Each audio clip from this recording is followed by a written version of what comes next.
വരും മണിക്കൂറിൽ കേരളത്തിലെ തിരുവനന്തപുരം, കൊല്ലം, പത്തനംതിട്ട, ആലപ്പുഴ, കോട്ടയം, ഇടുക്കി, എറണാകുളം, തൃശൂർ ജില്ലകളിലെ ഒറ്റപ്പെട്ടയിടങ്ങളിൽ മഴയ്ക്ക് സാധ്യത.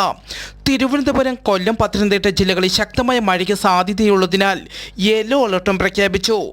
കള്ളക്കടൽ പ്രതിഭാസം കേരള, തമിഴ്നാട് തീരങ്ങളിൽ ഇന്നും നാളെയും 1 മീറ്റർ വരെ ഉയർന്ന തിരമാലയ്ക്ക് സാധ്യത.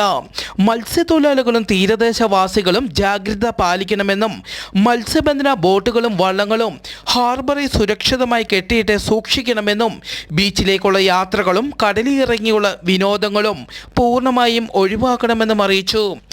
ലോകം ഒരു ദുരന്തത്തിലേക്ക് നീങ്ങുന്നു. തുടർച്ചയായി ഉണ്ടാകുന്ന വൻ ഭൂകമ്പങ്ങളും അമേരിക്കയിലും അർജന്റീനയിലും കാട്ടുതീ പടരുന്നതും ലോകം അതിൻ്റെ അന്ത്യത്തോടെ അടുക്കുന്നതിൻ്റെ ലക്ഷണമാണ്.